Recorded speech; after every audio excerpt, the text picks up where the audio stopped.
Hi everyone, I will show you how to change your profile picture on Threads app.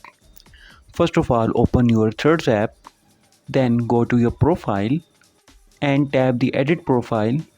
Now you need to tap your profile picture, then tap new profile picture. Now you need to select your profile picture and tap the blue arrow on the top right. Now tap done on the top right. Now your profile picture will be changed. If there is a problem with this video, so ask in the comment. Any problem related to social media and internet, let us know in the comment bar so we can make a video on it. Please like this video and press the bell icon for any update.